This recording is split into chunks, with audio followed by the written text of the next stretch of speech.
قوة إلا بالله العلي العظيم.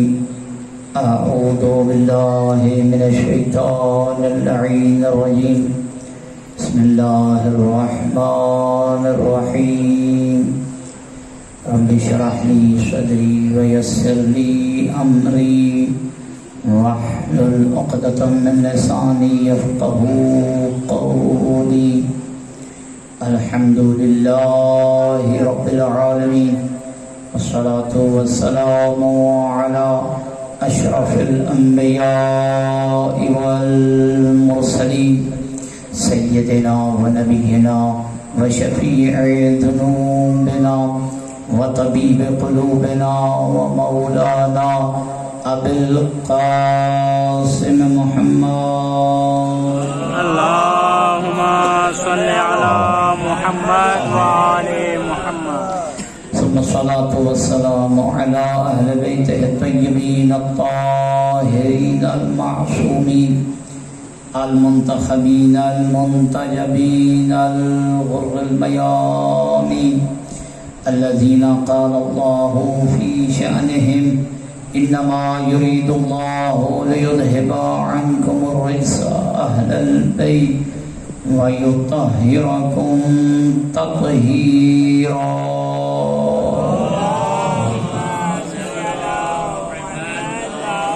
ورحمة الله على محبيهم ومواليهم وشيعتهم أجمعين، ولعنة الله على أعدائهم ملعونين من يوم عداوتهم إلى قيام يوم الدين. أما بعد، فقد قال رسول الله صلى الله عليه وآله وسلم: أحب الله من أحب حسينا. صلوات اللهم صل على محمد وآل محمد. مجلس کی قبولیت کے لیے بار دیگر بلند صلوات. اللهم صل على محمد وآل محمد. مرحومین کی بلندی درجات کے لیے بار دیگر صلوات. اللهم صل على محمد وآل محمد. ظہور امام زمانہ میں تعجیل کے لیے بلند سے بلند تر صلوات. اللهم صل على محمد وآل محمد. عزاداران سید الشہداء، موالیان حیدر کرار، محبان آل محمد، سلسلہ گفتگو نظریہ امامت کے حوالے سے تھا، اور یہ نظریہ امامت الحمدللہ مکتب اہل بیت اور مکتب تشیع ہی کے ساتھ خاص ہے، اور یہ ایسا نظریہ ہے جس نظریے کی وجہ سے ہم یہ کہہ سکتے ہیں کہ ہمارا سلسلہ ولایت اور سلسلہ اطاعت پروردگار معصوم ہستیوں کے ذریعے سے اللہ تک جڑا ہوا ہے. کیونکہ اللہ نے فرمایا: اطیعوا اللہ و اطیعوا الرسول و اولی الامر منکم. اللہ کی اطاعت کرو اور اس کے رسول کی اطاعت کرو، اور اولی الامر جو ہیں ان کی اطاعت کرو.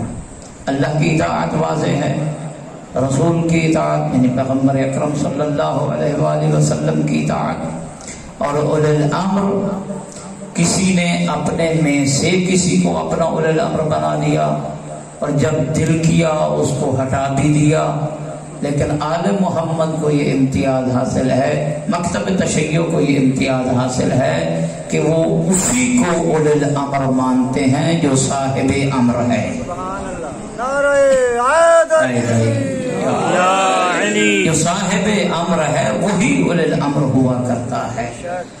تو امامت کا نظریہ جیسے کل بھی میں نے عرض کیا ہے کہ نبوت اور امامت میں فرق ہے، اور خاص طور پہ جو میری گفتگو کا محور اور مرکز ہے وہ نبوت پیغمبر اکرم صلی اللہ علیہ وآلہ وسلم اور 12 اماموں کی امامت ہے۔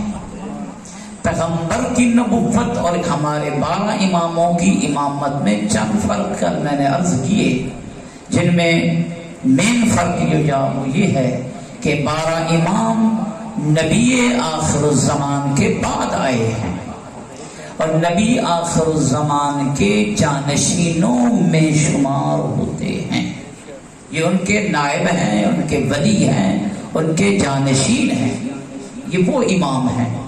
لیکن یہ بات بھی طے ہے ہمارے مکتب میں کہ ہمارے 12 امام اگرچہ نبی آخر الزمان کے بعد آئے ہیں، اگرچہ محمد مصطفیٰ صلی اللہ علیہ وآلہ وسلم کے بعد آئے ہیں اور یہ امامت نبوت کے بعد والا درجہ ہے، لیکن یہ بات بھی ہمارے مکتب تشیع میں طے ہے کہ ہمارے 12 امام نبی آخر الزمان کے بعد آنے کے باوجود ما سوا محمد مصطفیٰ کے سارے انبیاء سے افضل ہے۔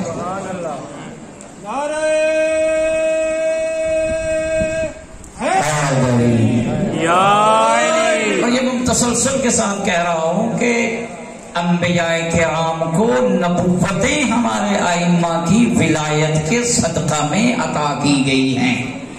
پھر اس کے بعد تو میرے خیال میں مزید کوئی اس ٹاپک پہ گفتگو کا کوئی موضوع ہی نہیں رہتا ہے، لیکن میں نبی آخر الزمان اور ائمہ 12 اماموں کے حوالے سے عرض کر رہا تھا۔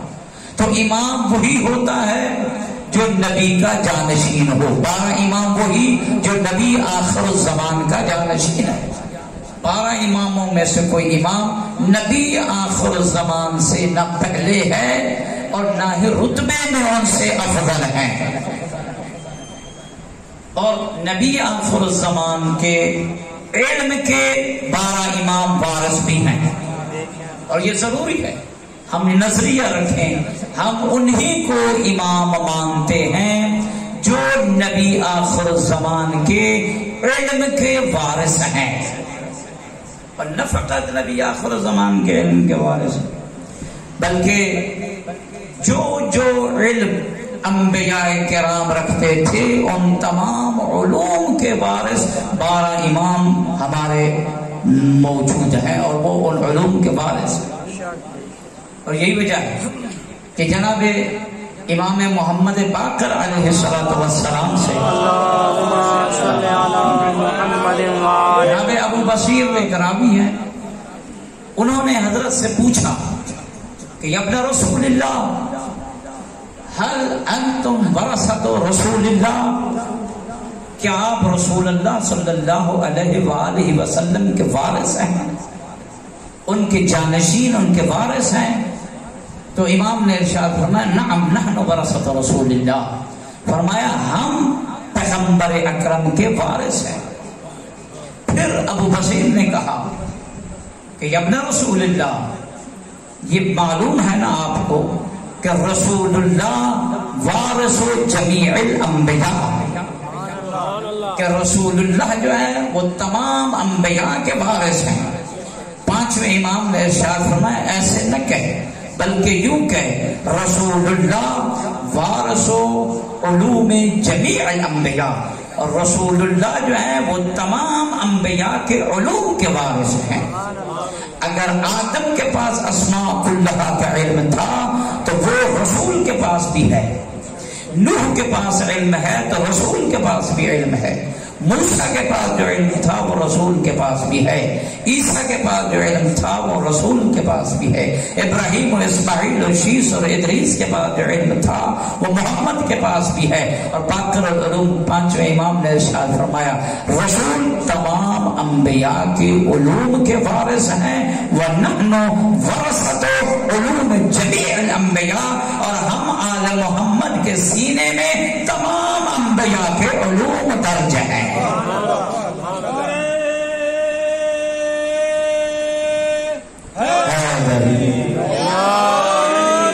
ہمارے پاس سارے انبیاء کے علوم ہیں، تمام انبیاء کے جن کے پاس علوم ہو وہی محمد رسول اللہ کا خلیفہ اور نائب برحق بن سکتا ہے۔ جب یہاں تک بات پہنچی کہ ہمارے پاس تمام انبیاء کے علوم ہیں، توجہ، ہمارے پاس پانچویں امام نے فرمایا تمام انبیاء کے علوم ہیں. ابو بصیر نے کہا، ابو بصیر امام کا پیارا صحابی اور بڑا مقرب صحابی، وہ یہ عقیدہ رکھتا تھا کہ یہ سارے رسولوں اور سارے نبیوں کے علوم کے وارث ہیں، لیکن لوگوں تک پہنچانے کے لیے یہ اس نے انداز اپنایا، سوال جواب تاکہ لوگوں تک یہ بات پہنچے. ابو بصیر نے کہا مولائی اگر سارے انبیاء کے علوم کے آپ وارث ہیں، عیسیٰ کے علم کے بھی وارث، موسیٰ کے علم کے بھی وارث، تمام انبیاء کے علوم کے وارث، هل انتم تقدرون على ان تحيوا الموتى وتبرئوا الاكمه والابرص؟ واہ واہ سبحان اللہ. توجہ، اگر آپ سارے انبیاء کے علوم کے وارث ہیں تو پھر اتنا بتائیے کیا آپ عالم محمد اس پہ قدرت رکھتے ہیں کہ آپ مردوں کو زندہ کر سکیں، آپ مریضوں کو شفا دلا سکیں، آپ ابرص والوں کو شفا دلا سکیں، آپ اس پہ قدرت رکھتے ہیں؟ وَأَن تُخْبِرُوا النَّاسَ بِمَا تَأْكُلُونَ وَمَا تَدَّخِرُونَ إِلَى يَوْمِ الْقِيَامَةِ، اور کہ آپ یہ بھی لوگوں کو بتا سکتے ہیں انہوں نے کل کیا کھایا تھا، آنے والے سال میں کیا کھائیں گے، اور قیامت تک ان کے خزانوں میں کیا کیا چھپا ہوا ہے. توجہ ہے، ہم ان کو امام مانتے ہیں جو نہ فقط موجودہ حالات کو بتائیں بلکہ وہ ماضی کی خبریں بھی دیں اور مستقبل کے بارے میں بھی خبریں دیں.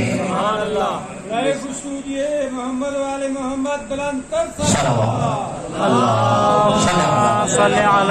محمد. کیا آپ یہ لوگوں کو خبر دے سکتے ہیں ما تاکلون، کیا انہوں نے کھایا ہے، کیا کھائیں گے، وما تدخرون، انہوں نے کیا ادخار، کیا چھپایا ہے، کیا خزانے ہیں ان کے پاس ہے کیا؟ حضرت نے ارشاد فرمایا جس عیسیٰ نے مردوں کو ہمارے وسیلہ سے زندہ کیا ہے ہم کیسے زندہ نہیں کر سکتے؟ اس نے کہا تھا نا کہ آپ مردوں کو زندہ کر سکتے ہیں، آپ ابرص والے کو زندہ کر شفا دے سکتے ہیں، آپ اکمہ کو شفا دے سکتے ہیں. حضرت نے ارشاد فرمایا تو نے عیسیٰ کے معجزات کی طرف اشارہ کیا ہے. عیسیٰ کو معجزات اللہ نے ہمارے وسیلہ سے عطا کیے ہیں، جسے ہمارے وسیلہ سے معجزے عطا ہوئے ہم اس سے بھی زیادہ علوم کے مالک ہوتے ہیں. ولیکن حضرت نے ارشاد فرمایا ولیکن بإذن اللہ، فرمایا نحن نفعل ذالک، یہ سارے کام ہم کر سکتے ہیں لیکن اللہ کے اذن سے کر سکتے ہیں. اللہ نے ہمیں یہ قوت اور طاقت عطا فرمائی ہے. اللہ جو ہے وہ ہم سب کا اوپر مرکز اور محور ہے. درود بھیجے گا بلند آواز سے. اللہم صلی علی محمد وآل محمد. لگتا ہے کہ ابو بصیر تو راضی ہو گیا اس جواب سے، لیکن مجمع میں کچھ ایسے شک والے لوگ بھی بیٹھے تھے جو یہ چاہتے تھے کہ فرزند رسول باقر العلوم جعفر صادق کے بات سے ہٹ کے کچھ کر کے بھی دکھائیں، پریکٹیکل کر کے بھی دکھائیں. جب ماحول ایسا شک والا تھا باقر العلوم نے ابو بصیر کو کہا ادنو منی یا ابا بصیر، ابو بصیر میرے قریب آ. ابو بصیر بینائی نہیں رکھتا تھا، نابینا تھا. کہا ابو بصیر میرے قریب آ. جیسے ابو بصیر کو باقر العلوم نے اپنے قریب بلایا، ابو بصیر کی آنکھوں پہ ہاتھ پھیرا. جیسے جیسے ہاتھ پھیرا ابو بصیر کہتا ہے فَأَبْصَرْتُ السَّمَاءَ وَالْأَرْضَ وَالْجِبَالَ، میں آسمان کو بھی دیکھنے لگ گیا، زمین کو بھی دیکھنے لگ گیا، پہاڑوں کو بھی دیکھنے لگ گیا. سبحان اللہ. میری بینائی واپس آ گئی، میں نابینا ہونے سے بینا بن گیا. یہاں تک بھی اگر امام کر دیتے شاید کوئی شک کرنے والا شک کرتا رہتا، ہاتھ پھیر دیا پتہ نہیں یہ اچانک سے خدا نخواستہ یہ ہو گیا ہو. جیسے ابو بصیر نے یہ کہا یا ابن رسول اللہ ابصرت السماء والارض، توجہ رہے، ابصرت السماء والارض والجبال، میں آسمان کو بھی دیکھ رہا ہوں، زمین کو بھی دیکھ رہا ہوں، پہاڑوں کو بھی دیکھ، یعنی اب میں بینائی رکھنے لگ گیا ہوں، اب میں دیکھنے لگ گیا ہوں. مولا نے ارشاد فرمایا، پانچویں امام نے ارشاد فرمایا ابو بصیر کیا پروگرام ہے، اسی حال پہ رہنا چاہتے ہو یا تجھے ثابتہ حالت پہ پلٹا دوں؟ ایک حالت سے دوسری حالت میں پلٹا کے پھر پہلی حالت میں پلٹائے وہ ہمارے امام ہیں. اللہم صلی علی محمد محمد. لیکن ابو بصیر کو ساتھ یہ بھی فرمایا، ابو بصیر یاد رکھ، اگر تو بینائی کے ساتھ رہا تو پھر تجھے ان آنکھوں کا بروز قیامت حساب دینا ہو. ارے اللہ کی نعمت ہے اور ہر نعمت پہ کیا ہوگا؟ حساب تو ہوگا. اور اگر تجھے میں اس بینائی سے محروم کر دوں اور واپس سابقہ حالت میں پلٹا دوں پھر تجھے اس کا حساب نہیں دینا ہوگا. تو ابو بصیر آسانی حساب کے بھی کہنے لگا کہ ابن رسول اللہ مجھے سابقہ حالت پہ بھی پلٹا دیجیے. جیسے وہ سابقہ حالت پہ پلٹا، توجہ سے سنیے گا، علم آل محمد کو بیان کر رہا ہوں، جیسے سابقہ حالت میں پلٹا اس وقت جناب امام محمد باقر علیہ السلام نے اپنا تعارف کروایا. فرمایا ایھا الناس سنو، نحنو صفوۃ اللہ، نحنو خیرۃ اللہ، نحنو جنب اللہ، نحنو حجج اللہ علی خلقہ، نحنو حبل اللہ المتین، نحنو صراط اللہ المستقیم، نحنو رحمت اللہ علی المؤمنین. سبحان اللہ. اللہ صلی علی محمد. فرمایا اگر آدم صفی اللہ ہے تو نحن صفوۃ اللہ، ہم بھی اللہ کے صفی ہیں.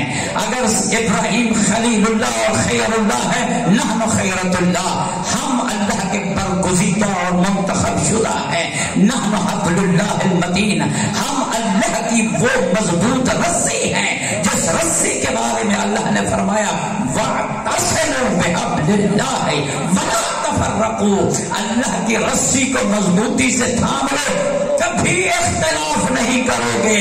فرمایا ابو بصیر وہ مضبوطی والی رسی ہمارے محمد کی ولایت ہے.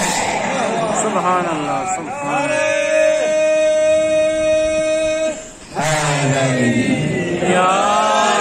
نحن جنب اللہ، نحن صراط اللہ المستقیم. تو عزیزو، آل محمد وارثان علوم جمیع انبیاء، جتنے انبیاء کے پاس علوم تھے آل محمد ان علوم کے وارث.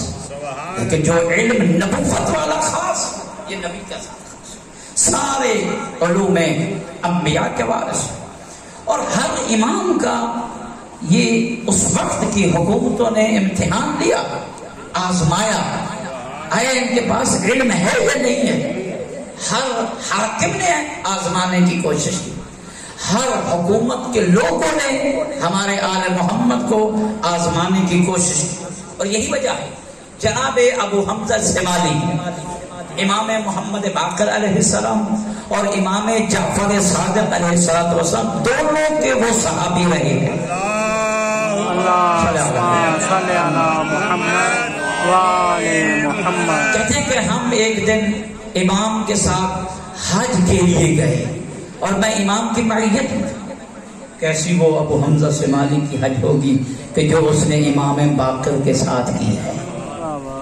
جس قافلے کے سالار امام باقر ہوں گے ان حجاج کی حج کتنی مقدس ہوگی. کہتے ہیں کہ میں 5ویں امام کے ساتھ حج میں گیا. جب حج پہ گئے تو امام رکن یمانی کے پاس کھڑے تھے، وہاں ہجوم تھا اور ہمارے پاس اسی سال حج پہ ہشام ابن عبد الملک بھی گیا ہوا تھا. اس وقت کا جو حاکم تھا ہشام بھی گیا ہوا تھا، اور ہشام کے ساتھ ایک برگزیدہ صحابی کا خادم نافع بھی گیا ہوا تھا. وہ اس کے ساتھ معیت میں تھا. کہتا میں امام کی معیت میں تھا اور نافع ہشام کے ساتھ حج پہ آیا ہوا تھا. ہشام سے پوچھا نافع نے، ہشام یہ کون ہے جو اس رکن کی جگہ پہ ہے اور لوگوں نے اس کا گھیرا کیا ہوا ہے اور لوگ اس پہ سلام پھیر رہے ہیں، یہ کون ہستی ہے جس کو لوگ سلام کر رہے ہیں؟ ہشام نے کہا یہ آل محمد کے بچوں میں سے ایک بچہ ہے.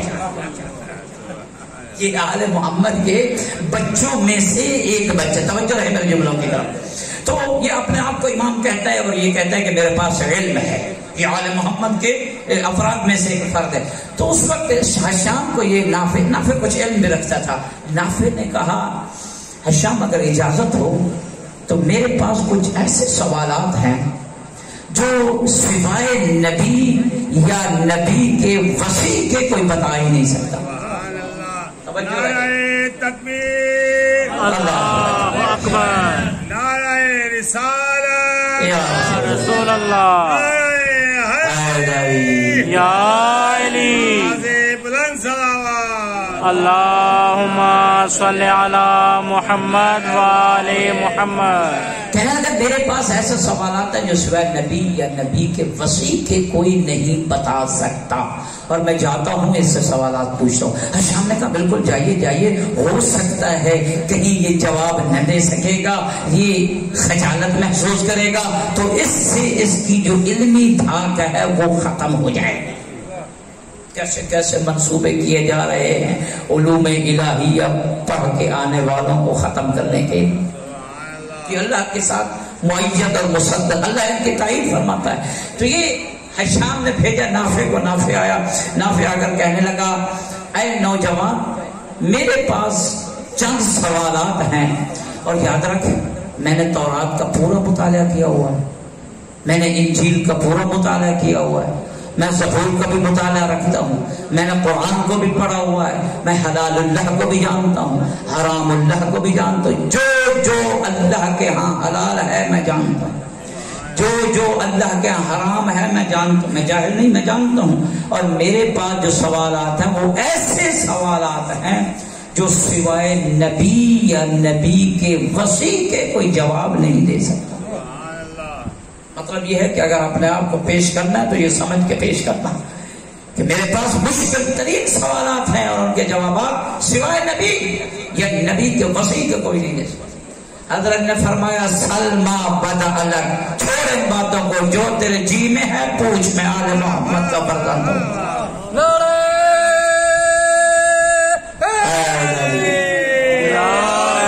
سلما بدا الگ، جو تیرے دل میں آئے پوچھ. ہم کسی ایک ٹاپک کی تیاری کر کے تقریر کرنے والے نہیں ہیں، جو تیرے دل میں آئے پوچھ. اس نے کہا اتنا بتا کم سنتن بین محمد و عیسیٰ، محمد اور عیسیٰ کے مابین کتنے سالوں کا فاصلہ تھا. جناب عیسیٰ کے جانے کے بعد فوراً جناب محمد تو نہیں آئے نا، ایک وقت تو گزرا ہے نا. کتنا وقت گزرا؟ پوچھا کم سنہ بین عیسیٰ و محمد، عیسیٰ اور محمد کے درمیان کتنے سال کا فاصلہ، توجہ میری طرف رہے، کتنے سال کا فاصلہ گزرا ہے. جناب امام باقر علیہ السلام نے فرمایا اجیبک برأیک ام برأیی، تیری رائے کے مطابق جواب دوں جس کا تو عقیدہ رکھتا ہے، یا اپنے رائے کے مطابق جواب دوں. سبحان اللہ. کہنے لگا برائین بقولین، دونوں قول بیان فرمائیے، جو ہم اپنے ضمیر میں چھپا کے رکھے ہوئے ہیں وہ بھی بیان فرمائیے، اور جو آپ کا نظریہ اس مسئلے میں ہے وہ بھی بیان فرمائیے.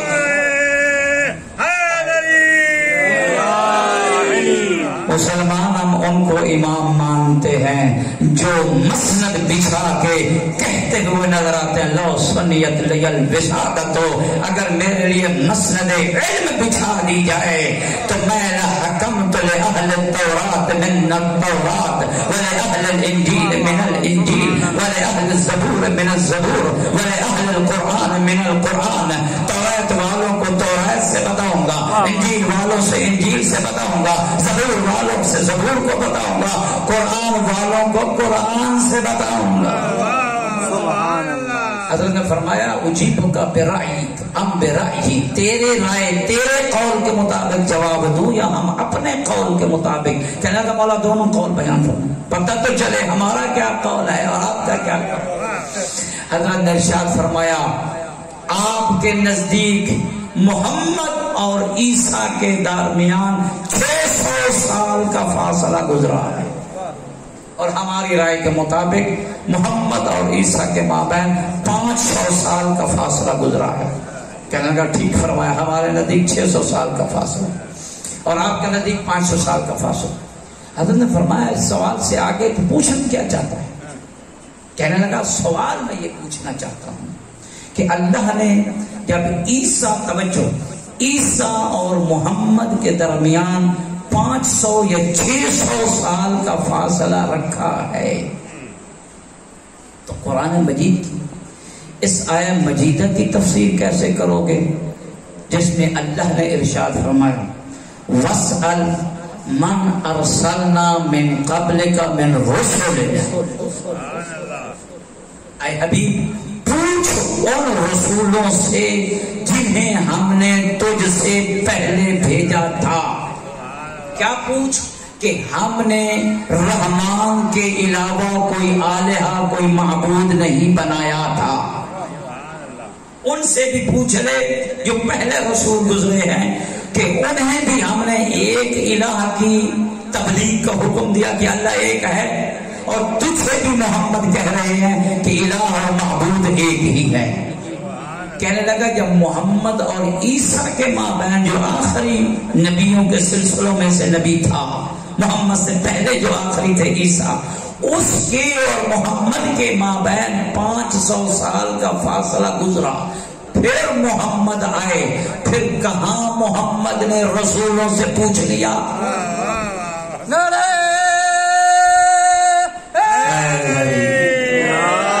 آیت مجیدہ کیسی سچی ہوگی؟ وَاسْأَلْ مَنْ أَرْسَلْنَا مِنْ رُسُلِنَا مِنْ قَبْلِكَ، جو تجھ سے پہلے ہم نے رسول بھیجے ان سے پوچھ. کہاں پوچھ لیا محمد نے ان رسولوں سے جب عیسیٰ اور محمد کے درمیان 500 سال کا فاصلہ؟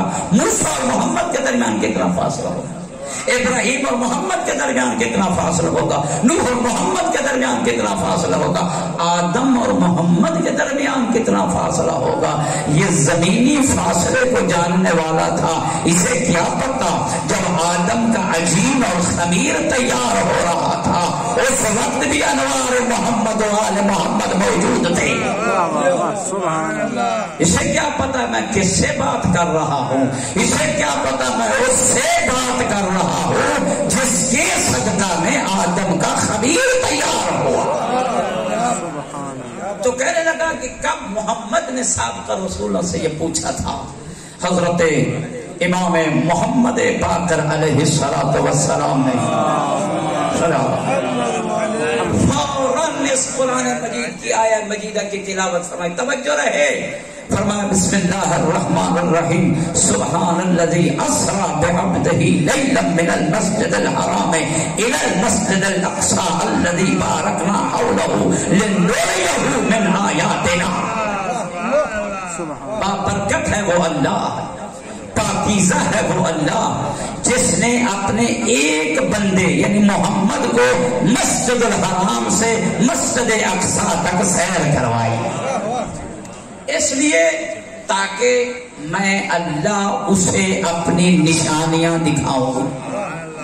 بس جیسے محمد نے امام محمد باقر نے یہ آیت مجیدہ تلاوت کی، کہنے لگا یہ کیسے جواب بنتا ہے؟ میں نے پوچھا محمد نے سابقہ نبیوں سے کب پوچھ لیا تھا کہ اللہ ایک ہے؟ میں نے یہ سوال کیا ہے، اور آپ معراج کی آیت بیان فرما رہے ہیں کہ اللہ نے محمد کو معراج کروائی ہے اور معراج پہ اللہ نے اپنی نشانیاں دکھائی ہیں.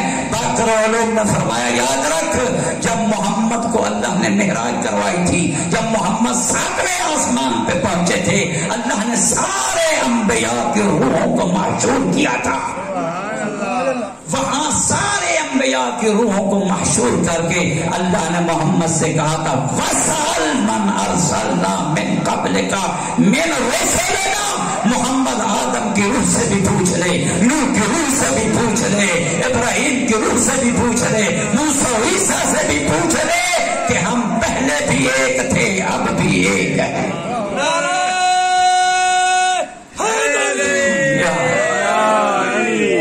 حیران ہو گیا، کہنے لگا کیا کمال کا جواب ہے. اس کے بعد جو دشمن تھا اور ہشام ابن عبد الملک کے ساتھ باقر العلوم کو نعوذ باللہ ذلیل کرنے آیا تھا، امام کے ہاتھوں پہ ہاتھ رکھ کے کہتا ہے واللہ نشہد انک خلیفۃ اللہ حقا.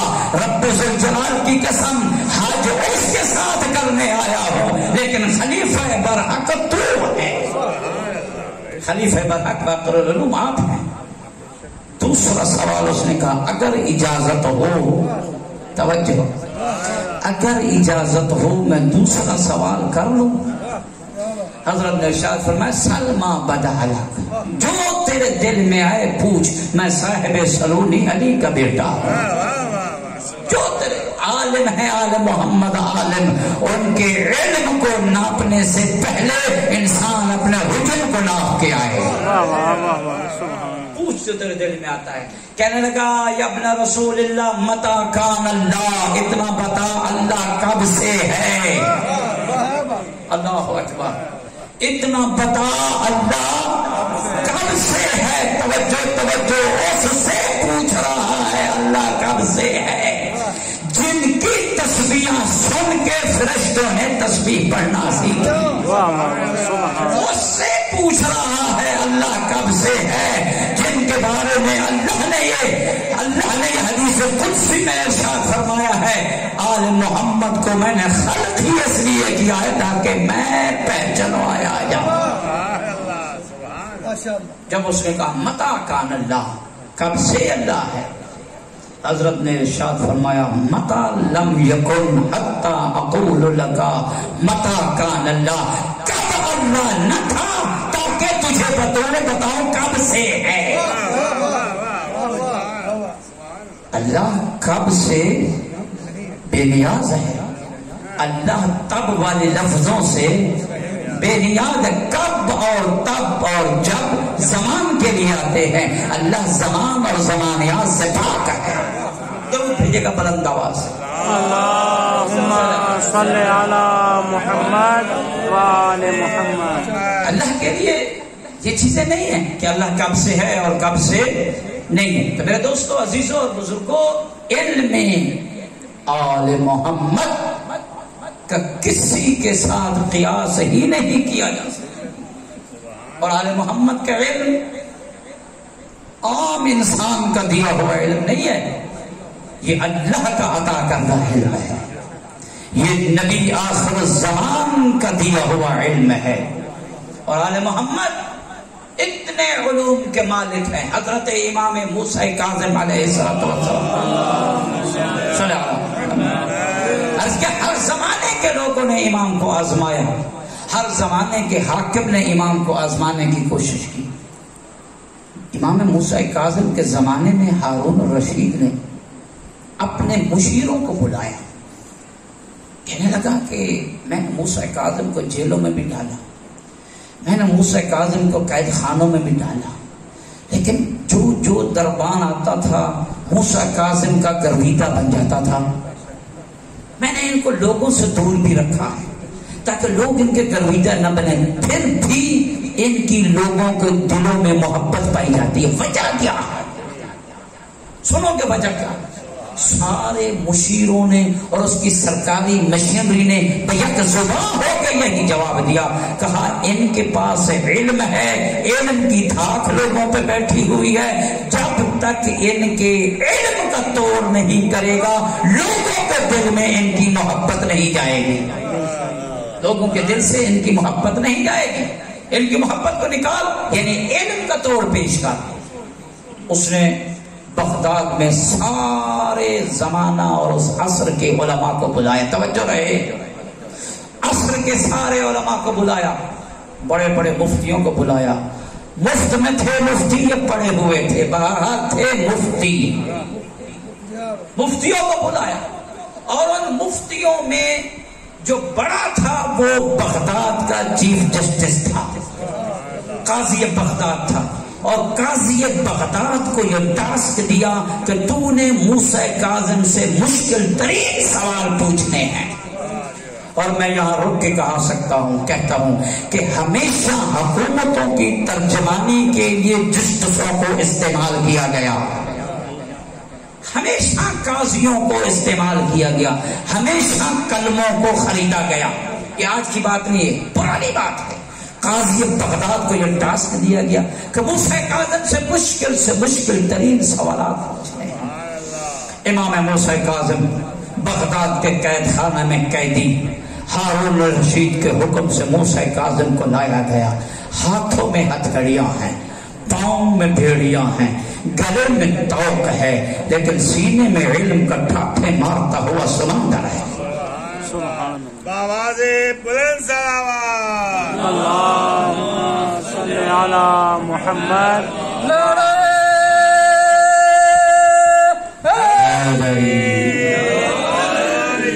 موسیٰ کاظم کو لایا گیا، حضرت تشریف لائے، توجہ رکھیں، مجلس بغداد میں برپا ہے، ہارون رشید پردہ کے پیچھے بیٹھا ہے۔ مزہ تب تھا ہارون رشید ہمارے امام کا سامنا کرتا ہے، پردے کے پیچھے بیٹھ کے ہمارے اماموں کا امتحان مت لے، سامنے آ کے بات کر۔ قاضی بغداد اٹھا، کہنے لگا موسیٰ کاظم ہمارے پاس ایک سوال ہے اور اس سوال کا تجھے جواب دینا ہوگا۔ حضرت نے فرمایا آپ کی قید میں ضرور ہوں، لیکن جو پوچھنا ہے پوچھو، میں جواب دوں گا۔ توجہ سے سنیے گا عزیز و نوجوان، شب جمعہ ہے، علوم آل محمد اپنے دامن میں لے کر جائیے۔ کہنے لگا قاضی بغداد سوال یہ ہے کہ جب حاجی حج پہ جاتا ہے اس وقت سایہ کا کیا حکم ہوتا ہے؟ کیا سائے میں رہ سکتا ہے یا نہیں رہ سکتا؟ حضرت نے فرمایا سوال تیرا میں مکمل کرتا ہوں، تیرا سوال ابھی ناقص ہے، اتنا بتا وہ حاجی حالت احرام میں ہے یا احرام سے باہر ہے، مکہ میں ہے یا مکہ سے باہر ہے، مرد ہے یا خاتون ہے، بالغ ہے یا نابالغ ہے؟ اب پوچھ، میں جواب دیتا۔ کہنے لگا سوال تو میرا یہ ہے، حج میں سائے کا کیا حکم ہے؟ حضرت نے ارشاد فرمایا، ساتویں امام نے سن، اگر سایہ متحرک ہے، حالت احرام میں ہے، سائے کے اندر نہیں آ سکتا، سایہ استعمال کرنا حرام۔ احرام میں جب انسان آ جائے تو اس وقت چند چیزیں حرام ہو جاتی ہیں، ان میں ایک چیز ہے متحرک سایہ کے نیچے آنا۔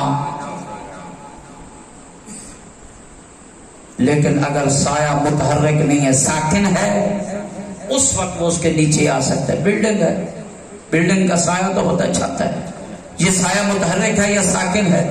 ساکن۔ فرمایا بلڈنگ کے نیچے حالت احرام میں وہ جا سکتا ہے، لیکن گاڑی والا سایہ جو ہے وہ متحرک سایہ ہے، چھتری اس کے ہاتھ پہ ہے، یہ متحرک سایہ ہے، متحرک سایہ کے نیچے حالت احرام میں نہیں جا سکتا۔ مسکراتے ہوئے امام کا مذاق اڑاتے ہوئے اپنے باقی مولویوں کی اور مفتیوں کی طرف دیکھنے لگ گیا، کہنے لگا سنیے یہ کوئی جواب ہے کہ اگر سایہ متحرک ہو تو حلال نہیں ہے، سایہ ساکن ہو تو حلال ہے؟ یہ کیا بات ہوئی؟ سایہ سایہ ہوتا ہے، سایہ سایہ ہوتا ہے، متحرک ہو تو حلال نہیں، ساکن ہو تو حلال ہے، یا ساکن ہے تو بھی حرام ہونا چاہیے، متحرک ہے تو بھی حرام ہونا چاہیے، سایہ سایہ ہے۔ حضرت کے چہرے پہ جلال آیا، کہنے لگے خبردار میرے سوال کے جواب کا مذاق نہ اڑا، اتنا بتا جب عورت پہ مہینے میں چند دن آتے ہیں، عورت پہ مہینے میں چند دن آتے ہیں، اس کی نماز کا کیا حکم ہے، روزے کا کیا حکم ہے؟ کہنے لگا نماز نہیں پڑھے گی، بعد میں بھی قضا نہیں ہوگی، روزے کی بعد میں قضا ہے۔ فرمایا کیا جواب ہے؟ کہتا روزے کی قضا ہے، نماز کی قضا نہیں ہے بعد میں۔ حضرت نے فرمایا کیوں روزے کی قضا اور نماز کی قضا نہیں؟ نماز بھی عبادت، روزہ بھی عبادت۔ ایک عبادت کی قضا خاتون پر کہ ان دنوں میں اس نے وہ عبادت نہیں کی ہے، بعد میں قضا کرے، اور دوسری عبادت کی قضا نہیں۔ وجہ کیا ہے دونوں عبادت، تو نے کہا نا دونوں سایہ، یہ بھی دونوں عبادت، ایک عبادت کی قضا دوسری کی قضا نہیں ہے۔ سنو گے اس قاضی بغداد نے کیا جواب دیا؟ کہنے لگا ہاں قضا جا عن النبی، ایسے ہی نبی سے آیا ہے، ہم نے عمل کیا ہے۔ موسیٰ کاظم کے چہرے پہ جلال آیا، فرمانے لگے نبی تیرا نانا ہے یا میرا نانا ہے؟ ایسے ہی نبی سے آیا اور ہم نے عمل کر لیا، نبی میرا نانا ہے، ہم بہتر جانتے ہیں کہ دین کا حلال کہاں ہے، دین کا حرام کہاں ہے۔ درود بھیجے گا بلند آواز سے. اللہم صلی علی محمد و آل محمد. کہتے ہیں کہ یہ خاموش ہو گیا, مجلس برخاست ہو گئی. جب واپس گیا نا ہارون کے پاس, ہارون نے کہا بتائیے کیا ماجرا, کیا ہوا ہے, کیسے جواب دیا موسیٰ کاظم نے. سنو کہ اس وقت اس نے کیا کہا. کہنے لگا موسیٰ کاظم نے جواب نہیں دیے, القمنی الحجر, موسیٰ کاظم نے میرے منہ میں پتھر ٹھونس دیا. مجھ سے کچھ آگے بول ہی نہیں سکتا, میں بول ہی نہیں سکتا تھا. فبہت الذی کفر, ایسے جواب دیے امام نے, پھر اس سے آگے کوئی جواب ہی نہ دے سکے, سوال ہی نہ کر سکے. علم امامت اور امام کی علامات میں سے ایک علامت ہے. جس کے پاس علم وہی امام بن سکتا ہے. جو وارث علوم جمیع انبیاء ہوگا وہی امام ہوگا. اور جس کے پاس اتنا علم بھی نہ ہو, توجہ رہے, جس کے پاس اتنا علم بھی نہ ہو کہ وہ یہ کہے مجھ سے بہتر فقہ مکہ کی بوڑھی عورتیں جانتی ہیں, پھر وہ امام نہیں ہو سکتا. جو بنتا رہے بنتا رہے, امام نہیں ہو سکتا. امام تمام انبیاء کے علوم کا پہلی صفت, جو مین صفت ہے امامت کی, وہ یہ امام کے پاس علم.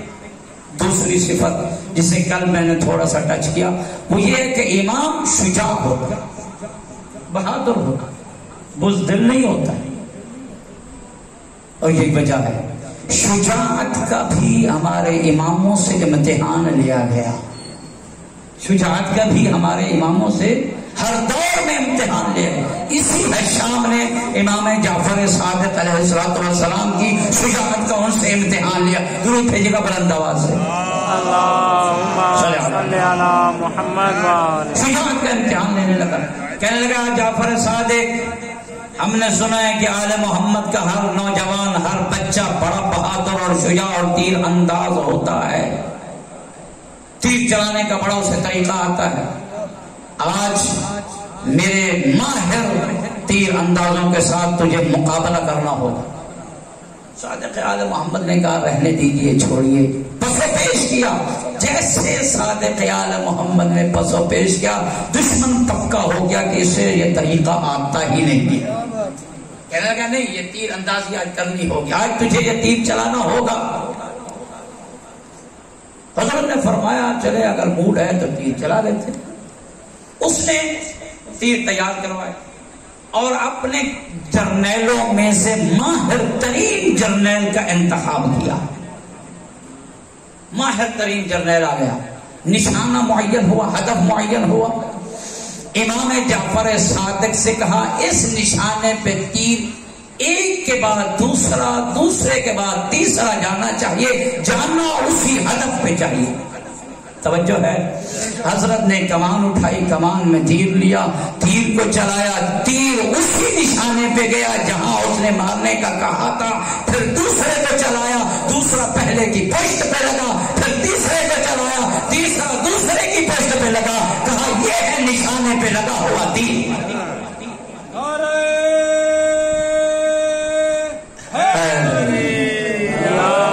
لیکن جو اس کا جرنیل تھا وہ اس ہدف پہ تیر نہ چلا. ہم ان کو ماننے والے ہیں جن کے چلائے ہوئے تیر اپنے نشانے پہ لگتے ہیں. ہم بھی جب تیر چلاتے ہیں لگاتے اپنے نشانے پر ہیں. یہ الگ بات ہے, وقت کا انتخاب ہم کرتے ہیں. ہمیں آزمایا نہ جائے کب یہ تیر چلائیں گے, ہم اپنے اوقات کے انتخاب بہتر کرتے ہیں. شجاعت امامت کی علامات میں سے ایک علامت. بزدل امام نہیں ہو سکتا, بہادر امام ہوا کرتا ہے. بزدل امامت کے لائق ہی نہیں. اور جتنے بھی پیشوا اللہ نے بنائے, جتنے بھی رہبر اللہ نے بنائے, کل میں نے جناب طالوت کی بھی مثال پیش کی.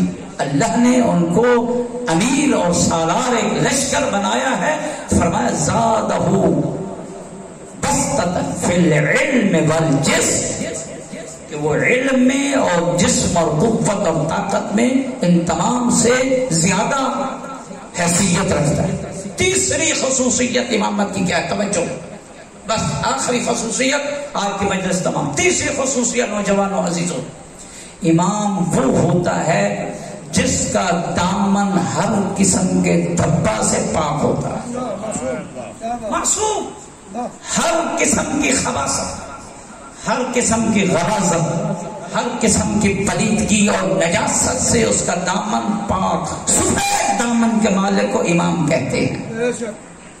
یہ نہیں ہے کہ وہ کچھ وقت کسی کے سامنے جھکتا رہے پھر بعد میں کلمہ پڑھ لے، وہ امام نہیں ہو سکتا.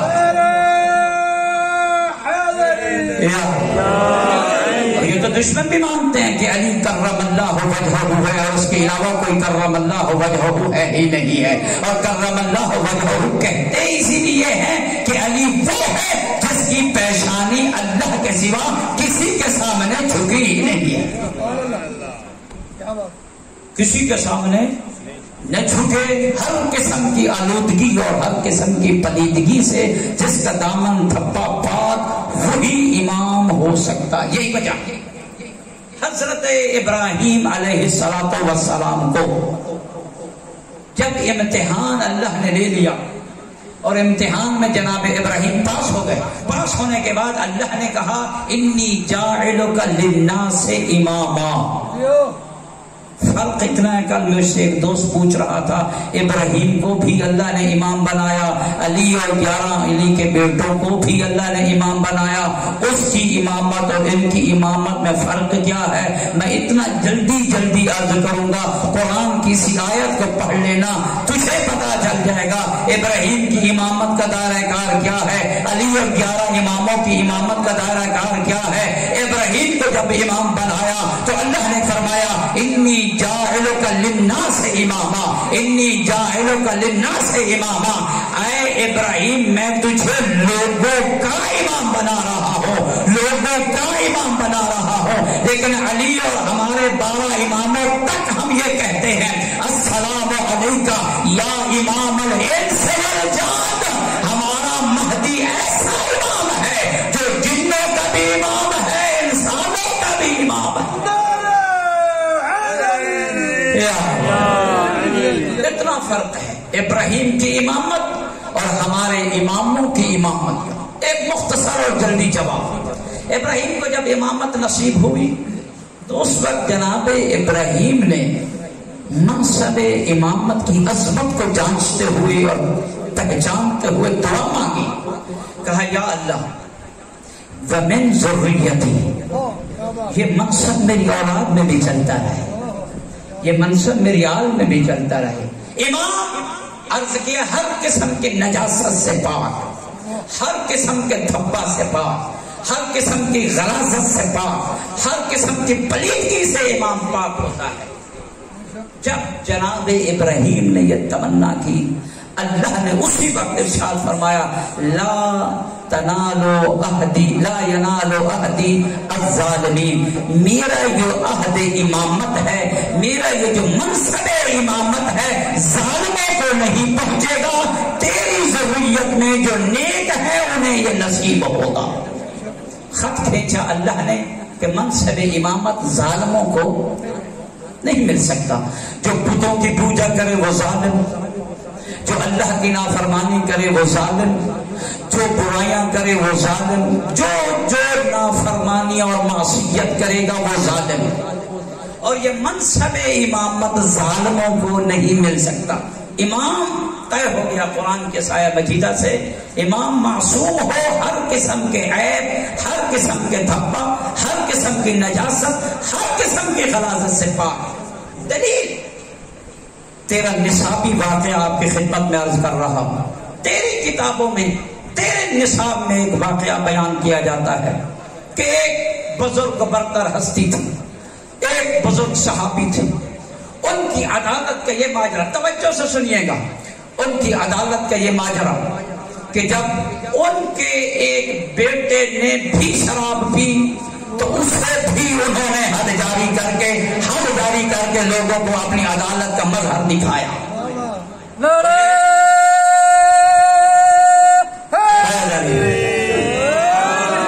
یہ باتیں بیان یہاں تک ہوتا ہے، لیکن میں عرض کروں گا کہ اس واقعے کو تھوڑا سا آگے تک بھی لے جائیں گے کہ جب اس کو شراب کے الزام میں لایا گیا اور اس نے اعتراف کیا کہ میں نے شراب پی ہے،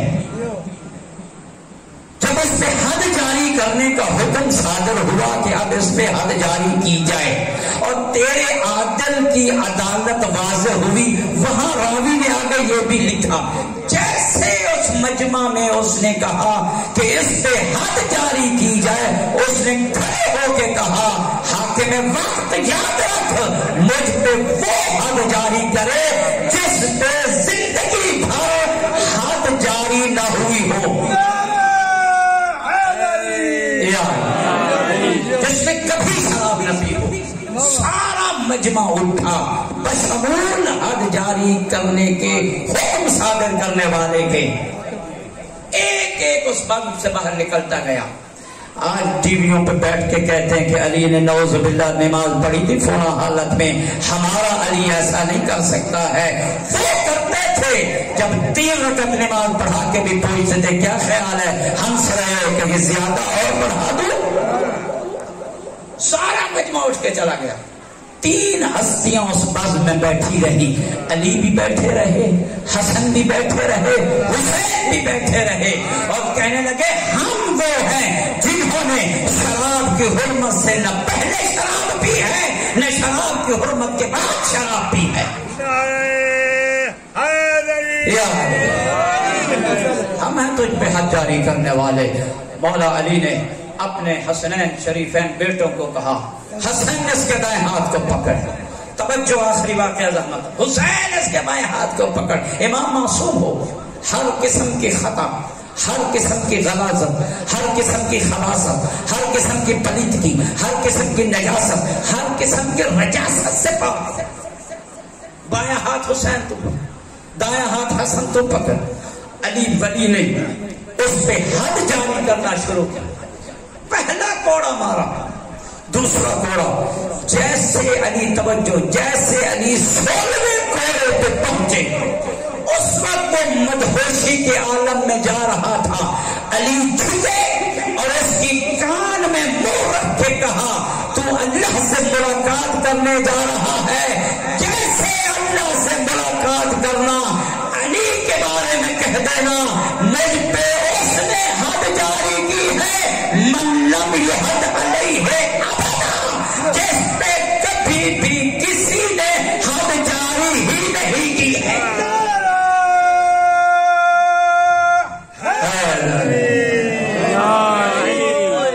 یہ میرے اللہ کو جا کے میرا پیغام دے دینا۔ علی نمازیں پڑھے تو بھی سورج کو للکار کے کہتا ہے سورج یاد رکھ میں نے تجھے ڈوبتے بھی دیکھا، ابھرتے بھی دیکھا، تو نے میں علی کو کبھی سوتے نہیں دیکھا۔ یہ سارے پیغام تھے، اللہ تک میرا پیغام پہنچا دیجیے۔ امت نے علی اور اولاد علی کا احترام نہیں کیا۔ عزیزانو پڑھتے ہیں نا کہ جناب علی اصغر 6 ماہ شہید ہوا، لیکن آیا تاریخ کا مطالعہ کر کے دیکھ، رباب تو اس وقت اصغر کو شہادت کے لیے مدینہ سے لے کے نکلی تھی جب اصغر 18 دن کا تھا، اور رباب کو اس وقت بھی پتا تھا میرا اصغر واپس نہیں آئے گا۔ 18 دن کے اصغر کو رباب مدینہ سے لے کر نکلی۔ اصغر حسین کا ایسا گواہ ہے، ایسی حسین کی مظلومیت کی گواہی دی ہے اصغر نے، ایسی گواہی اکبر نے برچھی کھا کر بھی نہیں دی ہے، اجر کا مرجع، ایسی گواہی قاسم نے بھی نہیں دی ہے۔ اصغر حسین کی مظلومیت کا گواہ ہے۔ کیسا گواہ؟ کربلا سے کوفہ، کوفہ سے شام تک، جب یہ نو کے سینہ پہ سر سوار ہوتے ہوئے کوفی اور شامی دیکھتے تھے نا، شام کی گلیوں میں شامی عورتیں چھتوں پہ چڑھ کے جب اکبر کے سر کو دیکھتے کہتے اکبر جوان ہے، جنگ کی ہوگی، کربلا میں جنگ ہوئی ہے، جوان جوانوں سے لڑتے آئے، اس نے بھی کئیوں کو مارا ہوگا، عباس کے لٹکے ہوئے سر کو جب دیکھتے تھے کہتے عباس جوان سر ہے، کربلا میں جنگ ہوئی ہے، کئیوں کو اس نے مارا، انہوں نے اس کو مارا، جنگوں میں ہوتا رہتا ہے۔ عباس کے سر کو دیکھتے، قاسم کے سر کو دیکھتے، اور محمد کے سر کو دیکھتے، یہی کہتے کربلا میں جنگ ہوئی ہے۔ لیکن عزادارو، چھوٹی چھوٹی اولاد والوں، جب یہ عورتیں شام کی عورتیں، کوفہ کی عورتیں اصغر کے سر کو دیکھتی، منہ پہ پیٹ کر کہتی کربلا میں جنگ نہیں ظلم ہوا ہے۔ اجرکم اللہ، کربلا میں جنگ نہیں ظلم ہوا ہے۔ یہ جو ابھی اپنی ماں کو ماں بھی نہیں کہہ سکتا، اس نے کیا جنگ کی ہوگی؟ پھر یہ خواتین عورتیں شامی کہتی تھی دعا کرو، جب یہ بچہ قتل ہو رہا تھا اس کی ماں زندہ نہ ہو، اس وقت جیسے ہی انہوں نے یہ کہا دعا کرو اس کی ماں زندہ نہ ہو، اس وقت جناب رباب کی ایک آواز آئی، کہنے لگی زندہ بھی ہو، اصغر کے قاتل سے ہم کلام بھی ہو رہی ہو۔ اجرکم اللہ، اصغر کا اتنا درد تھا جناب امام زین العابدین کے سینے میں۔ مدینہ میں جب واپس گئے نا، کوفہ سے ایک شخص آیا، سلام کیا۔ زین العابدین نے کوفہ سے آنے والے شخص کے سلام کے جواب کے بعد سب سے پہلے جو سوال کیا یہی پوچھا، او کوفے والا مجھے اتنا بتا، حرملہ زندہ ہے؟ اجرکم اللہ، مجھے اتنا بتا ابھی تک حرملہ زندہ ہے؟ زین العابدین نے اکبر کے قاتل کا نہیں پوچھا، زین العابدین نے قاسم کے قاتل کا نہیں پوچھا، زین العابدین نے شہر کا نہیں پوچھا، اصغر کے قاتل حرملہ کا پوچھا۔ اس نے کہا جب تک میں کوفہ میں تھا اس وقت تک تو حرملہ زندہ تھا۔ عزادارو، اسی وقت امام زین العابدین نے ہاتھ اٹھائے، کہا میرے اللہ اس حرملہ کو جہنم کی آگ میں جلانے سے پہلے دنیا کی آگ میں جلا۔ امام نے دعا مانگی، یہ واپس گیا، کہتے جب میں واپس گیا نا، ایک چوراہے پہ میں نے ہجوم دیکھا، کوفہ کے ایک چوراہے پہ میں نے ہجوم دیکھا۔ جب قریب آیا تو کیا دیکھا؟ مختار اور اس کی فوج کھڑی ہے۔ میں نے پوچھا کیوں کھڑے ہو؟ کہنے لگے حرملہ کو گرفتار کر کے آ رہے ہیں، حرملہ کو گرفتار کر کے آ رہے ہیں۔ میں نے مختار کو امام زین العابدین کا سلام پہنچایا اور امام زین العابدین کا وہ درد بھی پہنچایا۔ مختار نے کہا میں ابھی اس سے انتقام لیتا ہوں۔ حرملہ آیا نا، جیسے حرملہ مختار کے قریب آیا، مختار نے کہا حرملہ اتنا بتا تو نے کربلا میں کیا ظلم کیا ہے؟ اجرکم اللہ، تو نے کربلا میں کیا ظلم کیا ہے؟ حرملہ نے کہا مختار تو نے قتل کرنا ہے مجھے قتل کر، نہ پوچھ میں نے کربلا میں کیا کیا ہے، میں نے کربلا میں بڑا ظلم کیا ہے، نہ پوچھ۔ مختار نے کہا نہیں تجھے بتانا ہوگا۔ اس نے کہا میرے پاس 3 تیر تھے، تینوں تیروں نے گلستان زہرا کو اجاڑا ہے، تینوں تیروں نے گلستان زہرا کو ویران کیا ہے۔ مختار نے کہا بتا وہ تیر تو نے کب چلائے، کس پہ چلائے، کس وقت چلائے؟ حرملہ نے کہا ایک تیر میں نے عباس پہ اس وقت چلایا جب عباس کے دونوں بازو قلم ہو چکے تھے، میں نے تیر چلایا، بازو نہ تھے جس سے وہ روک سکتے، تیر عباس کی آنکھ میں لگا، آنکھ سے خون بہا۔ اچھا حرملہ دوسرا تیر؟ کہتا ہے دوسرا تیر مختار میں نے اس وقت چلایا جب حسین کی پیشانی پہ پتھر لگا ہوا تھا، حسین جھک کے اپنی پیشانی سے خون صاف کر رہے تھے، جیسے حسین جھکے میں نے تیر چلایا، حسین کے سینہ میں تیر پیوست ہوا، تیر سینہ سے نکل کے پشت سے باہر۔ اجرکم اللہ، میں نے اس حالت میں حسین پہ تیر چلایا۔ پھر اس کے بعد حرملہ کہتا ہے مختار اب تیسرے تیر کے بارے میں نہ پوچھ، تو ظلم کر جو کرنا ہے، قتل کر جو کرنا ہے، میں برداشت کروں گا۔ حرملہ کو مختار نے کہا نہیں میرا معمول ہے، میں قاتل سے اس کا جرم پوچھ کے سزا دیتا ہوں، تجھے بتانا ہوگا تو نے کیا ہے۔ یہ تو 2 تیر ہیں، تیسرا تیر کیا کب چلایا ہے؟ سنو گے حرملہ نے کیا کہا؟ حرملہ نے کہا تیسرا تیر چلانے سے پہلے میں تجھے بتاتا ہوں تیسرے تیر کا حجم کیا تھا اور تیسرا تیر کس کے لیے تھا؟ اس نے کہا تیسرا تیر گھوڑے اور اونٹوں کو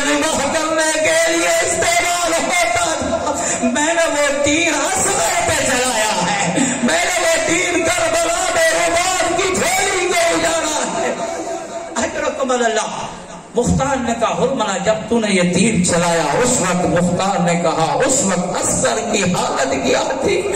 اس وقت اصغر کی حالت کیا تھی؟ حرملہ نے کہا جس وقت میں نے یہ 3 شعبہ تیر چلایا جو حیوانوں کے لیے چلایا جاتا ہے، جو اونٹوں کو نہر کرنے کے لیے استعمال ہوتا ہے، اس وقت اصغر پہ حالت تلذذ جاری تھی.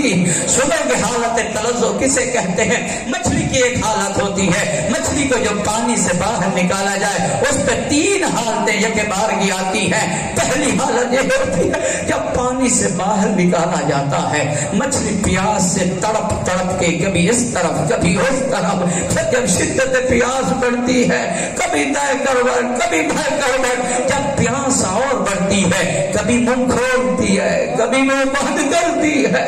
میں کہوں گا اصغر پہ بھی یہ حالتیں تھی. 7 محرم کو پانی بند ہوا، 8 محرم کو اصغر جھولے میں کبھی اس طرف اور کبھی اس طرف، 9 محرم کو کبھی دائیں کروٹ اور کبھی بائیں کروٹ، اور 10 محرم کو اصغر کبھی منہ کھولتا تھا کبھی منہ بند کرتا تھا. یہ تو مچھلی کی 3 حالتیں ہیں. ہمارے استاد بزرگوار کہا کرتے ہیں لیکن اصغر پہ 4تھی حالت بھی تاری تھی. اور جب حرملے نے تیر چلایا اصغر شدت پیاس میں اتنا تھا، اصغر پہ 4تھی حالت بھی تاری تھی. کون سی حالت تاری تھی؟ فرماتے ہیں اصغر پہ حالت یہ تاری تھی منہ کھولتا تھا بند نہ کر سکتا تھا، اگر بند کرتا تھا تو کھول نہ سکتا تھا. اور یہ منظر اللہ جانے سکینہ نے کیسے برداشت کیا ہوگا، اللہ جانے یہ رباب نے کیسے برداشت کیا ہوگا. حضرات جب یہ تیر کی حالت بتائی، اصغر کی حالت بتائی، اور مختار نے کہا حرملہ اور بھی بتا. حرملہ نے کہا مختار نہ مجھے رلا نہ خود رے، اگر اصغر حسین کے ہاتھوں پہ نہ ہوتے، تیر اتنا وزنی تھا جدھر تیر جاتا ادھر اصغر کا لاش آ جاتا. الا لعنت اللہ علی القوم الظالمین وسيعلم الذين ظلموا أي منقلب ينقلبون.